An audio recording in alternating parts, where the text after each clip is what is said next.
Friends అందరికీ నమస్కారం అండి. మరి ఈరోజు మనము ప్రీ ఫైనల్ టెస్ట్ కీని మనం ఎక్స్ప్లెయిన్ చేసుకుంటున్నాం. నిన్న వీడియోలో మన బయాలజీ వీడియో 10th మనం ఏం చేసామంటే సెక్షన్ 1, 2 రివైజ్ చేసుకున్నాం, రివిజన్ జరిగింది, ఎక్స్ప్లెయిన్ చేసుకున్నాం. ఇప్పుడు మనం సెక్షన్ 3 and 4 చూద్దాం. ప్రీ ఫైనల్కి ఇది ఫిబ్రవరి 18వ తేదీన జరిగిందండి ఈ పరీక్ష. ఈ పరీక్ష తాలూకా కీ మనం చూస్తున్నాం. ఇది సెక్షన్ 1, సెక్షన్ 2 నిన్న వీడియోలో చెప్పడం జరిగింది.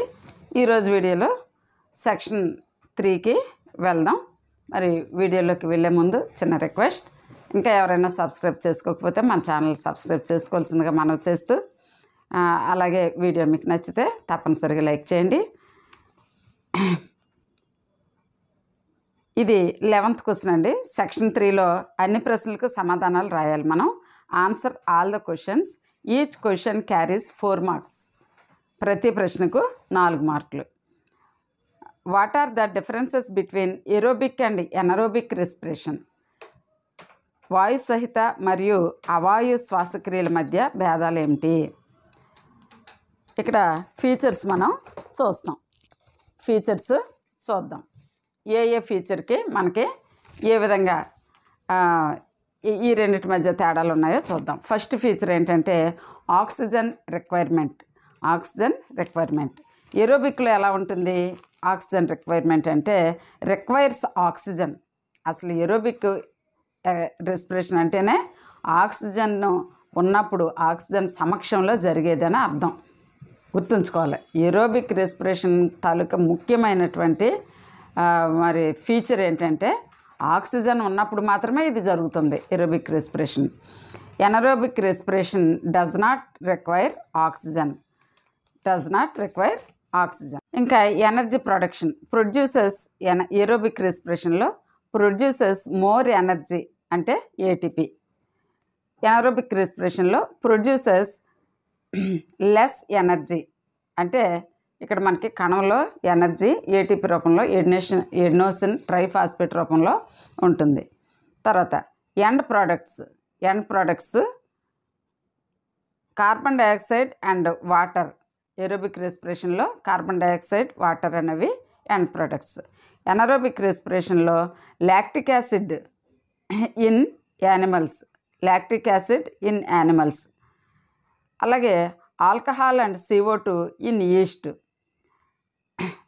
ఆల్కహాల్ అండ్ CO2 అంటే కార్బన్ డైఆక్సైడ్ ఇన్ ఈస్ట్లో ఇవి ఎండ్ ప్రొడక్ట్స్గా తయారవుతాయి అన్నమాట. ఇంకా 4th one location in cells. Location ఎక్కడ? ఏరోబిక్ రెస్పిరేషన్ అయితే అక్కర్స్ ఇన్ మైటోకాండ్రియాలో ఇది చర్య జరుపుతుంది, ఏరోబిక్ రెస్పిరేషన్. ఇది మరి ఎనరోబిక్ రెస్పిరేషన్ లెస్ ఎఫిషియెంట్ అని మరి మనం చూడవచ్చు. Less efficient. ఇది alcohol and CO2 in yeast, less efficient, low ATP yield. Less efficient, low ATP yield అంటే తక్కువ ఎనర్జీని ప్రొడ్యూస్ చేస్తుందన్నమాట. తర్వాత ఇంకా ఎఫిషియన్సీ అనేది more efficient, high ATP yield. ఇది ఎనరోబిక్ రెస్పిరేషన్ అయితే less efficient, low ATP yield. ఇంకా ఎగ్జాంపుల్స్ మనం చూస్తే humans, animals and plants during normal breathing. Humans, animals and plants during normal బ్రీతింగ్లో మనకి ఏరోబిక్ రెస్పిరేషన్లో మనకి ఇవి ఫీచర్స్ అన్నమాట, అంటే ఎగ్జాంపుల్స్ వీటిల్లో జరుగుతుంది. ఇంకా ఎనరోబిక్ రెస్పిరేషన్లో అయితే yeast fermentation, muscle cells during intense exercise. ఇది ఎనరోబిక్ రెస్పిరేషన్లో మనకి జరుగుతుంది. తర్వాత చూడండి, draw a neat labelled diagram of the human female reproductive system. Female reproductive system diagram మీకు ఇప్పటికి చాలాసార్లు చూపించాను, చాలాసార్లు చెప్పాను. మరి మరొకసారి ఇక్కడ క్వశ్చన్ ఇచ్చారు కాబట్టి ఇది చాలా చాలా ఇంపార్టెంట్. అందరూ కూడా జాగ్రత్తగా గుర్తుంచుకోండి. ఫీమేల్ రిప్రొడక్టివ్ సిస్టంలో మనకి ముఖ్యంగా కనిపించేది చూడండి, ఈ కింద నుంచి మనం చూస్తే vagina, cervix, uterus, ovary, fallopian tube లేదా దీన్నే ఓవిడక్ట్ అని కూడా అంటాము. ఇవి ముఖ్యమైనటువంటి భాగాలన్నమాట. దీన్ని తెలుగులో అయితే స్త్రీ బీజవాహిక లేదా ఫెలోపియన్ నాళము, ఓవరీ అంటే స్త్రీ బీజ కోశము, యూటరస్ అంటే గర్భాశయము, సర్విక్స్ అంటే గర్భాశయ ముఖద్వారము, వెజైనా అంటే యోని. ఈ విధంగా మనము ఫిమేల్ రిప్రొడక్టివ్ సిస్టమ్ని చక్కగా డయాగ్రామ్ గీసి పార్ట్స్ లేబుల్ చేయవలసి ఉంటుంది. మరి చూసారు కదా friends. Now let us go to the next question. దీన్ని తెలుగులో అయితే మానవ స్త్రీ పునరుత్పత్తి వ్యవస్థ యొక్క పటము గీసి భాగాలు గుర్తించండి అని ఇచ్చాడండి ప్రశ్న. మానవ స్త్రీ పునరుత్పత్తి వ్యవస్థ యొక్క పటాన్ని గీసి భాగాలు గుర్తించండి అన్నారు. అదే మనం హ్యూమన్ ఫిమేల్ రిప్రొడక్టివ్ సిస్టమ్. ఇంకా దీనికి చిన్నది ఇక్కడ మరి ఇంటర్నల్ చాయిస్ ఇచ్చాడు. నాడీ కణం యొక్క చక్కని పటాన్ని గీసి భాగాలు గుర్తించమన్నాడు. Draw a neat labelled diagram of neuron. ఇది కూడా మనం చాలాసార్లు మీకు చెప్పాను. న్యూరాన్ ఇవి చాలా ఇంపార్టెంట్ డయాగ్రామ్స్ ఇవి. న్యూరాన్లో మనకి ఏ భాగాలు ఉంటాయి చూడండి ఒకసారి. Nucleus, cell body, dendrites, axon, Schwann cell, myelin sheath, node of Ranvier, axon terminals, synaptic knob. ఈ భాగాలు మనకి ఇక్కడ చూస్తాము.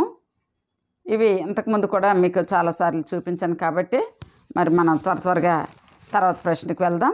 న్యూరాన్ అనేది నాడీ కణం తెలుసు కదా మీకు. న్యూరాన్ డయాగ్రామ్ ఇంకా ఎవరికైనా ఒకవేళ రాకపోతే మరి వెంటనే నేర్చుకోండి. ఈరోజే ఇప్పుడే నేర్చుకోవాలని కోరుకుంటున్నాను. తర్వాత 13 question. How does reproduction help in providing stability to populations of species. ఇది తెలుగులో. జాతుల జనాభాకు స్థిరత్వాన్ని అందించడంలో ప్రత్యుత్పత్తి ఎలా సహాయపడుతుంది అంటే ఇక్కడ ఏమడిగాడంటే జాతుల జనాభాకి ఒక స్థిరత్వాన్ని అందించడంలో రిప్రొడక్షన్ అనేది ఎలా సహాయపడుతుందని అడుగుతున్నాడు. దీని ఆన్సర్ చదువుతున్నాను చూడండి. Reproduction helps species continue and prevents extinction. అంతరించి పోకుండా ఒక జాతిని కాపాడేది రిప్రొడక్షన్. అంతేకాదు మరి ఒక స్పీషీస్ దాని యొక్క జీవం అలా కంటిన్యూ అవ్వాలంటే ఇప్పుడు మన తాతలు ముత్తాతలు ఆ ముందు తరాలు వాళ్ళు లేరు, కానీ మరి మానవజాతి ఆగిపోయిందా? ఆగలేదు, వాళ్ళు చనిపోయారు. అయినా కానీ ఇక్కడ భూమి మీద మానవ సంతతి ఉంటూనే ఉంది. ఎలాగా? వాళ్ళు అప్పటి నుంచి అలా ఈ రిప్రొడక్షన్ అనేది కంటిన్యూ అవుతూ ఉంది కాబట్టి ఈ స్పీషీస్, ఈ హ్యూమన్ స్పీషీస్ అనేది కంటిన్యూ అయ్యి నేడు మనము ఇంకా ఈ భూమి మీద ఉన్నాం. అదే అక్కడతో రిప్రొడక్షన్ ఎప్పుడో ఆగిపోయిందనుకోండి, మనకి 7 తరాల వెనకో ఎప్పుడో ఆగిపోయిందనుకోండి, ఆగిపోతే ఈరోజు అసలు భూమి మీద మానవ జాతి అనేది ఉండకుండా ఎక్స్టింక్ట్ అయిపోద్ది, అంతరించిపోద్ది. కాబట్టి ఈ విధంగా reproduction helps species continue and prevents extinction. ఇది first point. Second point, it replace individuals lost due to ageing, disease or predators. తర్వాత మరి ప్రతి వ్యక్తిని రీప్లేస్ చేస్తూ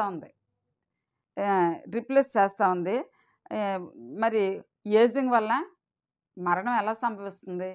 ఒక మనిషి లేదా ఒక జంతువు, ఒక ప్రాణి, ఒక జీవి ఎలాగా మరి అంతరించిపోతుందంటే అయితే డెత్ తర్వాత అంటే ఏజింగ్ వల్ల డెత్ కదా, మరి వయసు అయిపోవడం వల్ల వృద్ధాప్యం వచ్చి చనిపోతూ ఉంటారు. తర్వాత డిసీజ్, జబ్బుల వలన చనిపోతారు. తర్వాత ఆర్ ప్రిడేటర్స్, ఏవైనా తినేయడం వలన, ఒక జింక లయన్ వేటాడడం వలన చనిపోద్ది. ఈ విధంగా ప్రిడేటర్స్ వలన కూడా చాలా జాతులు మరి చనిపోతూ ఉంటాయి. అలాంటప్పుడు ఈ రిప్రొడక్షన్ అనేది మరలా ఆ జాతిని రీప్లేస్ చేస్తుందన్నమాట. మరలా ఈ చిన్నపిల్లలు మళ్ళీ పెరిగి ఈ పుట్టిన పిల్లలు మళ్ళీ ఆ సంతతిని అలాగా ప్రొడ్యూస్ చేస్తూ ఈ రిప్రొడక్షన్ వలన మరి రీప్లేస్ చేస్తూ ఉన్నాయి. ఏదైతే లాస్ అయ్యామో దాన్ని రీప్లేస్ చేస్తున్నాయి. ఇంకా third point, helps species adapt to environmental dangers changes. Environmental changes అంటే పరిసరాల కి మరి మన మన పరిసరాల్లో జరిగే మార్పులకి అనుగుణంగా ఈ రిప్రొడక్షన్ అనేది ఈ స్పీషీస్ని దానికి అడాప్ట్ చేసుకునే విధంగా ఈ రిప్రొడక్షన్ అనేది కంటిన్యూ అవుతూ ఉందన్నమాట. Keeps food chains and natural stable. మరి ప్రకృతిలో సమతుల్యత అనేదాన్ని, ఈ ఆహార గొలుసుల్ని ఇది ఒక స్టేబుల్గా ఒక స్థిరీకరణం చెందించి ఇది ఈ జాతుల స్థిరత్వానికి, జాతుల్లోని ఈ జనాభా స్థిరత్వానికి ఇది రిప్రొడక్షన్ అనేది హెల్ప్ చేస్తూ ఉంటుంది. తర్వాత ఓజోన్ పొర క్షీణతను తగ్గించడానికి కొన్ని చర్యలు సూచించమన్నాడు. ఇది కూడా నేను మీకు చాలాసార్లు చెప్పాను. ఓజోన్ పొర క్షీణతకి suggest some measures to reduce the depletion of ozone layer. Avoid, దీని ఆన్సర్ చూద్దాం. Avoid CFC products, chlorofluorocarbons తగ్గించుకోవాలి లేదా వాటిని ఆపివేయాలి అని మనము చెప్పుకుంటున్నాం. చాలాసార్లు చెప్పాను. Avoid CFC products, stop using old refrigerators, air conditioners and aerosol sprays that contain harmful chemicals. ఇలాంటివన్నీ కూడా మనం వాడడం ఆపేయాలి లేదా బాగా తగ్గించుకోవాలి ఆపలేనప్పుడు. మరి స్టాప్ యూజింగ్ ఓల్డ్ రిఫ్రిజిరేటర్లను వాడడం మానివేయాలి. Air conditioners and aerosol sprays that contain harmful chemicals, ప్రమాదకరమైనటువంటి రసాయనాలు ఉండేటువంటి ఈ యొక్క మరి పరికరాలని మనం వాడటం ఆపాలి. తర్వాత యూజ్ ఈకో ఫ్రెండ్లీ ఆల్టర్నేటివ్స్. మరి ప్రకృతి పర్యావరణ హితకారకాలైనటువంటి మరి ఈ యొక్క వాటితో మనము ఏం చేయాలంటే ఈకో ఫ్రెండ్లీ వాటితో ఆల్టర్నేటివ్గా ఇలాంటివి చూసుకోవాలి. Choose ozone safe appliances. మనం వాడే పరికరాలు ఓజోన్ని సేఫ్గా ఉంచే, అంటే సిఎఫ్సీలు ఎక్కువగా రిలీజ్ చేయనటువంటి అప్లయన్సెస్ మనం వాడుకోవాలి. పరికరాలు, అప్లయన్సెస్. రిడ్యూస్ పొల్యూషన్, కాలుష్యాన్ని తగ్గించాలి. Use public transport. అంటే చూడండి, ప్రతి ఒక్కరికి ఇంట్లో ఒక కారు, 2 బళ్ళు, మనిషికి ఒక కారు ఇలా ఉంటున్నాయి కొంతమందికి. అలాగైతే మరి ప్రతి వెహికల్ నుంచి వచ్చే కాలుష్యము చాలా ఎక్కువైపోతూ ఉంటుంది. ఇలా కాకుండా ఏమంటున్నాడంటే పబ్లిక్ ట్రాన్స్పోర్ట్ని వాడుకోమంటున్నాడు. పబ్లిక్ ట్రాన్స్పోర్ట్ అందరూ కలిసి ఒకే వాహనం. ఇప్పుడు ఒక బస్సు ఉందంటే అందులో చాలామంది ఒకే వాహనంలో, ఒక ట్రైన్ ఉందంటే ఎంతోమంది, కొన్ని వందల మంది, వేల మంది ఒక ట్రైన్లో ప్రయాణిస్తారు. ఈ విధంగా అదే కాకుండా ప్రతి ఒక్కడు ఒక కారులో వెళ్ళిపోతే ఎంత పొల్యూషన్ కదా. కాబట్టి మరి పబ్లిక్ ట్రాన్స్పోర్ట్ని వాడుకోవాలి. Plant trees and reduce vehicle emissions to protect the atmosphere. ఇంకా మనము చెట్లను నాటుకోవాలి. తర్వాత వాహన ఉద్గారాలు, వెహికల్ ఎమిషన్స్, వీటిని మనం తగ్గించుకోవాలి. ఈ విధంగా మనము ఓజోన్ లేయరు మరి ఆ డిప్లిషన్ని మనం రెడ్యూస్ చేయడానికి ఈ యొక్క చర్యలు మనం తీసుకోవాలి. తర్వాత ప్రొటెక్షన్ పాలసీస్ అంటే ఈ చర్యలు తీసుకోవాలి. వీటిని రక్షించే చర్యలు తీసుకోవాలి. ఓజోన్ లేయర్ని రక్షించే చర్యలు తీసుకోవాలి. Follow and promote laws that ban ozone depleting substances. ఈ విధంగా మనము ఇలాంటి ఈ ఓజోన్ డిప్లీటింగ్ సబ్స్టెన్సెస్ని తగ్గించుకుంటూ మరి వాటిని బ్యాన్ చేయమంటున్నాడు. బ్యాన్ చేస్తూ ఓజోన్ పొరను మనము చక్కగా కాపాడుకొని ఓజోన్ పొర క్షీణతను తగ్గించడానికి ఈ విధమైన చర్యలు తీసుకోవాలి. తర్వాత చూడండి ఫ్రెండ్స్, మరి observe the following table and answer the questions. దిగువ పట్టికను పరిశీలించి ప్రశ్నలకు సమాధానాలు ఇవ్వండి. ఇక్కడ ఒక పట్టిక ఇచ్చాడు. గుండె యొక్క గది, కుడికర్ణిక, అనుసంధానించబడిన రక్తనాళాలు, vena cava from upper body, vena cava from lower body. దీని నుంచి రక్తాన్ని స్వీకరిస్తుంది బాడీ పార్ట్స్ ఎక్సెప్ట్ లంగ్స్. రక్తాన్ని దీనికి పంపుతుంది రైట్ వెంట్రికిల్. రక్తం రకము type of blood deoxygenated blood. ఇంకా కుడి జఠరికలో pulmonary artery, right atrium, lungs deoxygenated blood. Left ఏట్రియంలో pulmonary veins, lungs, left ventricle oxygenated blood. పుప్ససిర ఊపిరితిత్తులు, ఎడమ జఠరిక ఆమ్లజన సహిత రక్తం. ఇంకా లాస్ట్ వన్ ఎడమ జఠరికలో మహాధమని, ఎడమ కర్ణిక, ఊపిరితిత్తులు మినహా శరీర భాగాలు, ఆమ్లజన సహిత రక్తము. Aorta, left atrium, body parts except lungs, oxygenated blood. అయితే ఇప్పుడు ఇక్కడ ఈ పట్టిక మనకి ఇచ్చాడు, కొన్ని క్వశ్చన్స్ ఇచ్చాడు కింద. దాన్ని చూసి మనము మరి ఆన్సర్ చేయాలి. ఈ పట్టికను చూసి మనం ఆ క్వశ్చన్స్కి ఆన్సర్ చేయాలి. ఇది 15వ ప్రశ్నకి చాలాసార్లు అడుగుతున్నాడండి. ఇదే మోడల్లో 15వ ప్రశ్న ఉంటుంది. ఇక్కడ ఫస్ట్ ప్రశ్న, which chamber of the heart sends blood to the lungs for oxygenation? ఆమ్లజనీకరణ కోసం గుండెలోని ఏ గది ఊపిరితిత్తులకు రక్తాన్ని పంపుతుంది? మరి ప్యూర్ చేయాలి. ప్యూర్ చేసే బ్లడ్డే మరి ఆక్సిజనేటెడ్ బ్లడ్ అని చెప్పాను మీకు. ప్యూర్ బ్లడ్ అంటే ఏంటి? Pure blood is nothing but oxygenated blood. ఆమ్లజనం ఉన్నటువంటి రక్తమే శుద్ధ రక్తం. అయితే ఇది ఆమ్లజనీకరణ కోసం గుండెలోని ఏ గది ఊపిరితిత్తులకు రక్తాన్ని పంపుతుంది? ఊపిరితిత్తుల్లోనే కదా శుభ్రపడుతుంది రక్తము ఆక్సిజన్తో కలిసి. అయితే దీని ఆన్సర్ రైట్ వెంట్రికిల్. తర్వాత గుండె యొక్క ఏ వైపు ఆమ్లజన సహిత రక్తం ఉంటుంది? ఆమ్లజని రహిత అంటే which side of the heart contains deoxygenated blood? చాలా ఇంపార్టెంట్ ఈ ప్రశ్న. ఏ వైపు డీఆక్సిజనేటెడ్ బ్లడ్ ఉంటుంది? రైట్ సైడ్ మనకి డీఆక్సిజనేటెడ్ బ్లడ్ హార్ట్కి రైట్ సైడ్ ఉంటుంది. తర్వాత third one, which blood vessels carries blood from the heart to the body parts except the lungs? లంగ్స్కి తప్ప లంగ్స్కి మినహాయించి మిగిలిన అన్ని శరీర భాగాలకు రక్తాన్ని పంపించేటటువంటి రక్తనాళాలు ఏవి? గుండె నుంచి ఊపిరితిత్తులు మినహా శరీర భాగాలకు రక్తాన్ని తీసుకెళ్లే రక్తనాళాలు ఏవి? మరి చెప్పారు కదా, మీరు ఆన్సర్ చెప్పారనే అనుకుంటున్నాను. ధమనులు లేదా ఆర్టరీస్ అని అంటాం. తర్వాత శరీర పైభాగాల నుండి గుండె యొక్క ఏ గది ఆమ్లజని రహిత రక్తాన్ని స్వీకరిస్తుంది? Which chamber of the heart receives deoxygenated blood from the upper body parts? The answer is right atrium అనేది దీనికి ఆన్సర్. మరి సెక్షన్ 3 మనం కంప్లీట్ చేసుకున్నాం. మరి సెక్షన్ 4కి మనం వచ్చాం. 16వ ప్రశ్న 16th క్వశ్చన్ చూద్దాం. Design an experiment to prove that sunlight is necessary for photosynthesis. కిరణజన్య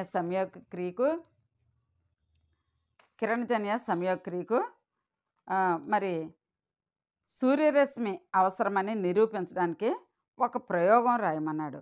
మరి మనము ఫోటోసింథసిస్ గురించి తెలుసుకున్నప్పుడు 3 చాలా అవసరమని మీకు చెప్తూనే ఉన్నాను. ఏంటా 3? Sunlight, carbon dioxide and water. ఈ 3 అవసరం అని చెప్పుకున్నాం. ఈ 3 కూడా నిరూపించడం ప్రయోగాలు మరి మనం నేర్చుకోవాలి. ఇవి నేను మీకు చెప్తాను, ఇంకో వీడియో చేస్తాను. ఈ 3 ఎక్స్పెరిమెంట్స్ ఒక వీడియో మీకు చేసి నీట్గా డయాగ్రామ్స్తో సహా మీకు చేసి చూపిస్తాను. అయితే ఇప్పుడు మామూలుగా ఈ ప్రశ్నకు సమాధానం చదువుకుందాం. కిరణజన్య సంయోగక్రియకు సూర్యరశ్మి అవసరమని నిరూపించడానికి ఒక ప్రయోగం ఎలా రూపొందిస్తామో చూడండి. Aim to demonstrate that sunlight is necessary for photosynthesis. Aim అనేది మనకి ఉండాలి కదా, ఉద్దేశము. Materials required a potted plant అంటే ఒక నాటబడిన మొక్క ఉన్నటువంటి ఒక పూలకుండి. A black paper or aluminium foil. A beaker. Iodine solution. Alcohol. Water. A burner అంటే మండించేది. బర్నర్ అంటే మంట పెట్టడానికి ఒక బర్నర్ కావాలి. Procedure: take a healthy potted plant and place it in a dark room for 24 hours to discharge the leaves. Select one leaf and cover a part of it with black paper or aluminum foil, making sure some part of the leaf is exposed to sunlight. Place the plant in sunlight for a few hours. Pluck the covered leaf and boil it in water for 2 to 3 minutes to soften it. Then boil the leaf in alcohol using a water bath to remove chlorophyll, making it pale or colorless.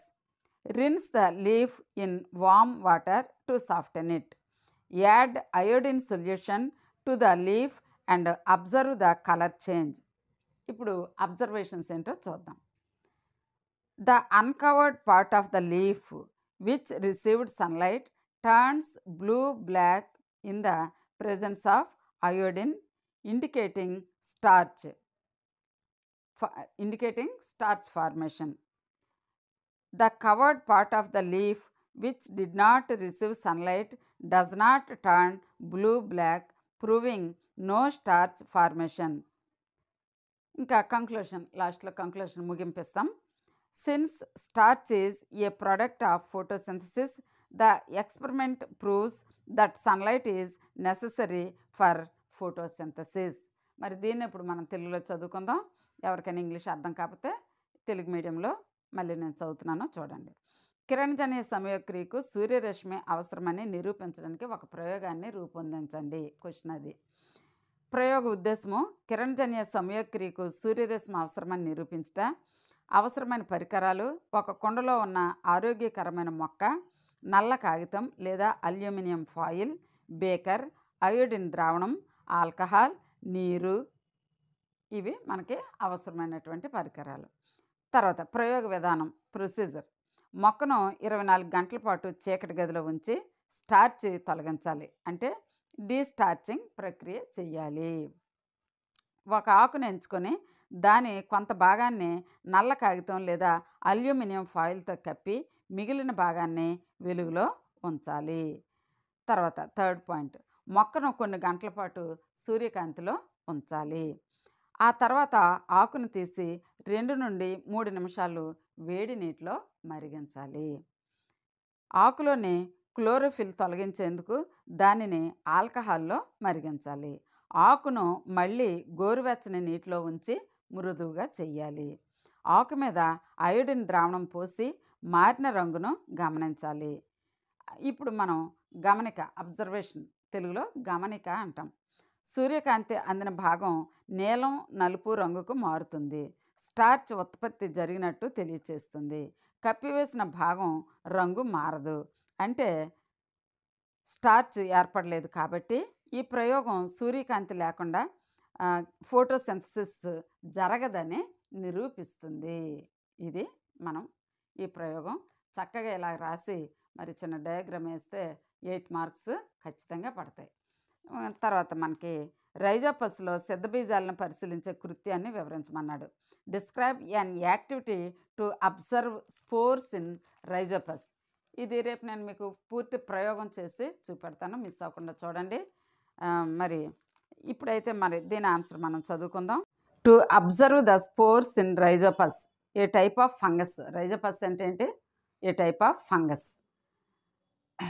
Material required: a piece of bread, a transparent plastic box, a dropper, a magnifying glass or microscope. Procedure: take a piece of bread and slightly moisten it with water. Place it inside a transparent plastic box and close it to create a humid environment. Keep the box in a warm, dark place for 2 or 3 days. After a few days, you will notice a cotton-like blackish grey layer of fungus growing on the surface. Using a magnifying glass or a microscope, carefully observe the tiny, round structures on the fungal threads. These round black structures are sporangia. ఏమంటారు వీటిని? Sporangia అంటారు. Which contain spores of Rhizopus. Rhizopus యొక్క spores కలిగి ఉన్నటువంటి sporangia మనం చూస్తాం. Observation: a blackish or greyish cotton like fungus grows on the bread. Small round black sporangia can be seen under a magnifying glass. When the sporangia burst, they release tiny spores which spread and help in reproduction. ఈ స్పరాంజియా పగిలి స్పోర్స్ని release చేసి మరలా spores ఎక్కడైతే పడతాయో అక్కడ మళ్ళీ fungus ఈ Rhizopus మళ్ళీ గ్రో అవుద్ది.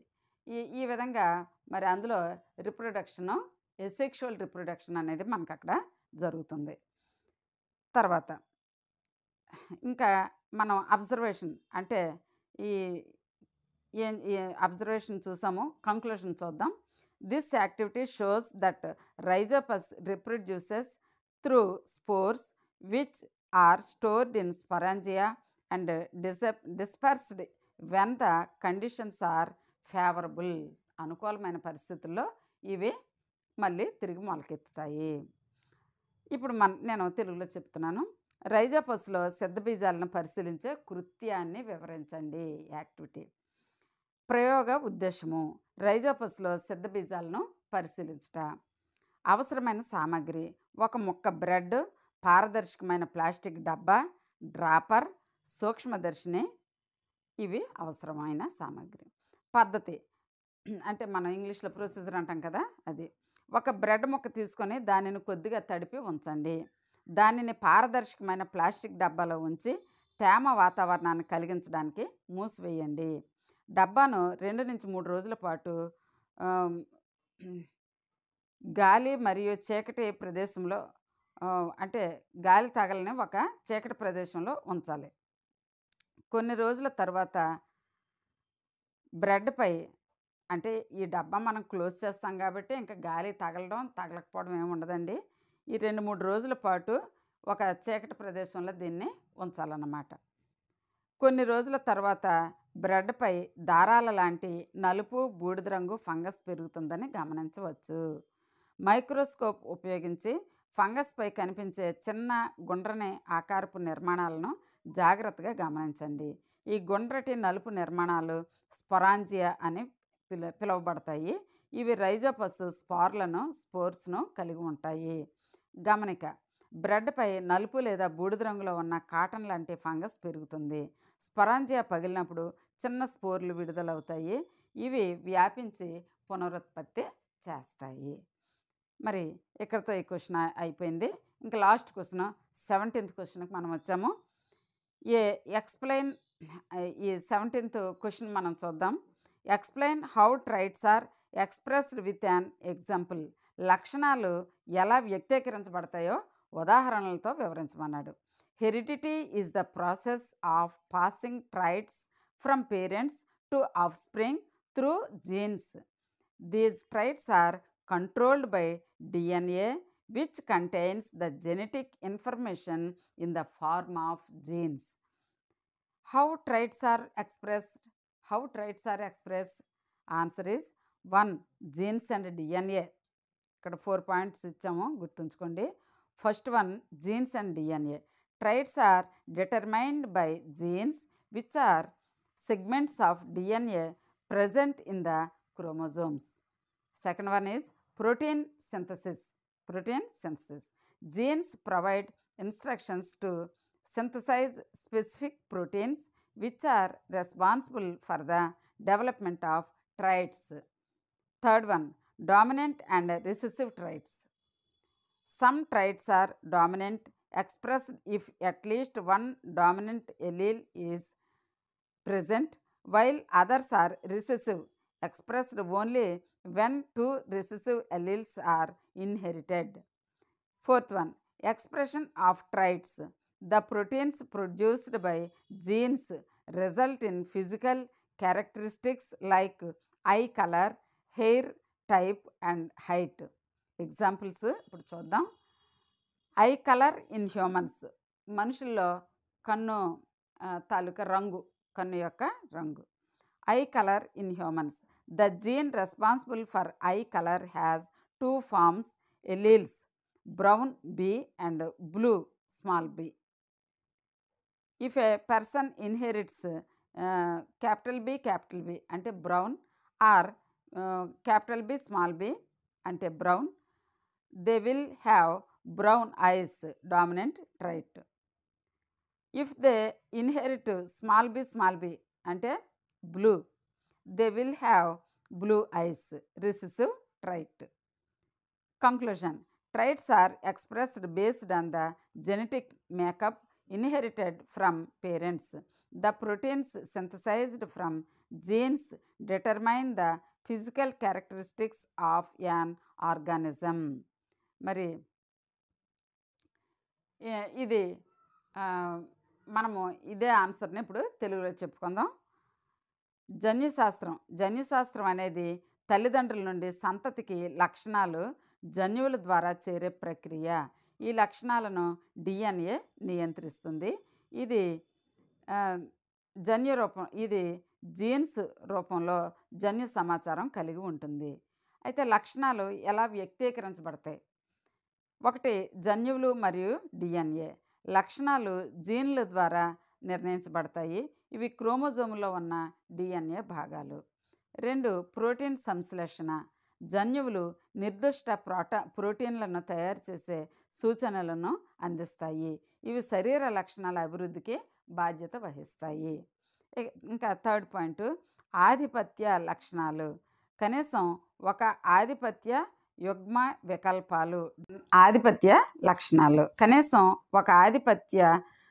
యుగ్మ వికల్పాలు అంటే డామినెంట్ ఎలీల్ ఉన్నప్పుడు వ్యక్తీకరించబడతాయి. అంతర్గత లక్షణాలు.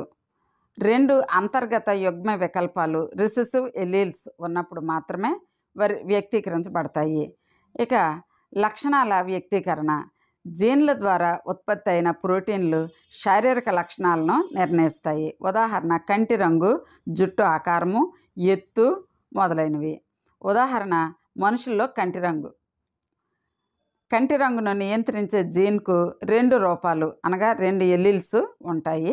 గోధుమ B అంటే క్యాపిటల్ B మరియు నీలం స్మాల్ b. ఒక వ్యక్తి క్యాపిటల్ B గోధుమ లేదా క్యాపిటల్ B స్మాల్ b గోధుమ పొందితే ఆ వ్యక్తికి గోధుమ కళ్ళు ఉంటాయి. ఆధిపత్య లక్షణం అది. ఒక వ్యక్తి స్మాల్ b నీలం పొందితే ఆ వ్యక్తికి నీలం కళ్ళు ఉంటాయి. ఇది అంతర్గత లక్షణం. ముగింపు, కంక్లూజన్. లక్షణాలు తల్లిదండ్రుల నుండి వచ్చిన జన్యు నిర్మాణం జెనెటిక్ మేకప్ ఆధారంగా వ్యక్తీకరించబడతాయి. జీన్ల ద్వారా తయారైన ప్రోటీన్లు జీవి శారీరక లక్షణాలను నిర్ణయిస్తాయి.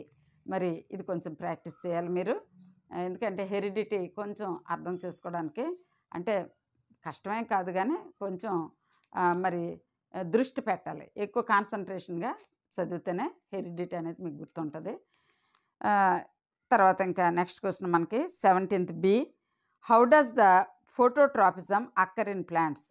ఫోటోట్రాపిజం అనేది చాలా మంచి సబ్జెక్టు, చాలా సింపుల్ సబ్జెక్టు, కాబట్టి దీన్ని బాగా ప్రాక్టీస్ చేయండి. మరి ఇంతకుముందు మీకు చూపించిన విధంగా ఇదిగో ఈ విధంగా డయాగ్రామ్ వేయండి. ఫోటోట్రాపిజం డయాగ్రామ్ మీకు చూపించాను, ఇంతకుముందే మీకు చూపించాను. Phototropism is the growth movement of plants in response to light. It helps plants maximize their exposure to sunlight for photosynthesis. ఇది ఫోటోట్రాపిజం గురించి మనం రాయవలసిన డెఫినేషన్. ప్రాసెస్ ఆఫ్ ఫోటోట్రాపిజంలో ప్రాసెస్ ఎలా జరుగుతుంది? Detection of light. The tip of the plant shoot detects light and responds by producing a plant hormone called auxin. మీకు ఇంతకుముందు ఇది చాలా వివరంగా చెప్పాను. అప్పుడు మీకు ఈ ఫోటోట్రాపిజం అనగానే ఆక్సిన్ అనే హార్మోన్ని మర్చిపోవద్దని చెప్పాను. ఇక్కడ కూడా ఫస్ట్ పాయింట్ అదే. ఇంకా next point, auxin distribution. In the presence of light auxin moves to the shaded side of the stem. The higher concentration of auxin on the shaded side stimulates faster cell growth compared to the illuminated side. Uneven growth. Since the shaded side grows faster, the plant bends towards the light source. Result: the shoot grows in the direction of the light, helping the plant absorb maximum sunlight for photosynthesis. ఇది మనము observation చేసాం. ఇంకా types of phototropism: positive phototropism, shoots grow towards the light. Negative phototropism అంటే ఏంటి? Roots grow away from the light. వేర్లు చీకట్లో పెరుగుతాయి, చీకటి వైపుకి, లైట్కి వ్యతిరేక దిశలో. కానీ మరి ఈ షూట్ అంటే కాండము ఇవన్నీ కూడా grow towards the light, light ఉన్న వైపుకి పెరుగుతూ ఉంటాయన్నమాట. మరి ఇదే ఇప్పుడు మనం తెలుగులో చదువుకుందాం. తెలుగు మీడియం పిల్లలు జాగ్రత్తగా వినండి. మొక్కలలో కాంతి అనువర్తనం ఎలా సంభవిస్తుందో వివరించండి. ఫోటోట్రాపిజం అనేది కాంతికి ప్రతిస్పందనగా మొక్కల పెరుగుదల దిశ మారడం. ఇది మొక్కలు కిరణజన్య సంయోగక్రియ అనగా ఫోటోసింథసిస్ కోసం ఎక్కువ కాంతిని పొందేందుకు ఉపయోగపడుతుంది. ఇంకా ఫోటోట్రాపిజం ప్రక్రియ: కాంతిని గుర్తించడం. మొక్క యొక్క అగ్రభాగం షూట్ టిప్ కాంతిని గుర్తిస్తుంది మరియు ఆక్సిన్ అనే మొక్క హార్మోన్ను ఉత్పత్తి చేస్తుంది. ఆక్సిన్ పంపిణీ: కాంతి ఉన్నప్పుడు ఆక్సిన్ మొక్క యొక్క నీడ ఉన్న భాగానికి కదులుతుంది. నీడ ఉన్న ప్రదేశంలో ఆక్సిన్ ఎక్కువగా ఉండడం వల్ల కణాలు వేగంగా పెరుగుతాయి. అసమాన పెరుగుదల: నీడ భాగంలో కణాలు వేగంగా పెరిగి మొక్క కాంతి వైపుకు వంగుతుంది. ఫలితం ఏంటి? కాంతి వైపు వంగి మొక్క కాంతి వైపు పెరిగి కిరణజన్య సంయోగ క్రియకు కొరకు ఎక్కువ కాంతిని పొందుతుంది. మొక్క కాంతి వైపు పెరిగి ఫోటోసింథసిస్కు ఎక్కువ కాంతిని పొందుతుంది. ఇది ఫలితం అన్నమాట. మరి ఫోటోట్రాపిజంలో రకాలు ఉన్నాయి చెప్పుకున్నాం కదా, పాజిటివ్ అండ్ నెగిటివ్. అదే తెలుగులో ధనాత్మక ఫోటోట్రాపిజం. పాజిటివ్ని ధనాత్మక అనాలి ఇంగ్లీష్లో. ధనాత్మక ఫోటోట్రాపిజం: కాంతి వైపు మొక్కల అగ్రభాగం పెరుగుతుంది. దీన్ని ధనాత్మక ఫోటోట్రాపిజం అన్నాం. ఇంకా రుణాత్మక ఫోటోట్రాపిజం అంటే కాంతి నుండి దూరంగా వేర్లు పెరుగుతాయి. ఇది నెగిటివ్ ఫోటోట్రాపిజం. మరి dear friends and dear children, మరి మీరు ఈరోజు మనం ప్రీ ఫైనల్ టెస్ట్లో ఇచ్చినటువంటి పేపర్ అంతా కూడా ప్రతి ఈచ్ అండ్ ఎవ్రీ క్వశ్చన్ మనం ఎక్స్ప్లెయిన్ చేసుకున్నాం, రివైజ్ చేసుకున్నాం. మరి అట్లీస్ట్ మనం చాయిస్ని కూడా వదలలేదు. అంతర్గత ఎంపికలతో సహా అన్నీ చెప్పుకున్నాం. మరి మీరు ఏం అక్కర్లేదు, మీకు సింపుల్గా ఒక మాట చెప్తాను. Grand test, pre final test, ఈ 2 పేపర్లు కానీ మీరు ప్రిపేర్ అవ్వగలిగితే, ఈ 2 పేపర్లు మీరు ప్రిపేర్ అయితే, గ్రాండ్ టెస్ట్కి కూడా నేను చెప్పాను, అదంతా ఒకే వీడియోలో ఉంది. ఈ ప్రీ ఫైనల్ టెస్ట్ మాత్రం 2 వీడియోల్లో ఉంది, 10, 11 అనుకుంటాను. ఈ వీడియోలు మీరు బాగా థరోగా ప్రాక్టీస్ చేస్తే అన్నీ కూడా అందులోనే వస్తాయి. మ్యాక్సిమం చాలా వరకు మీరు మంచి మార్కులు తెచ్చుకోవచ్చు. నేను చెప్తున్నాను కదా, నా కృషి ఎవరి కోసం అంటే కొంచెం స్లో లెర్నర్స్ కోసం. మరి వాళ్ళు చక్కగా కనీసం మినిమం పాస్ మార్కులనే గెయిన్ చేయాలనే ఉద్దేశంతోనే నేను ఈ biology videos, 10th biology videos చేస్తున్నాను. మరి ఈ అవకాశాన్ని మరి సద్వినియోగం చేసుకోవాలని మీరు మీ ఫ్రెండ్స్ అందరికీ కూడా తెలియచేయండి, షేర్ చేయండి.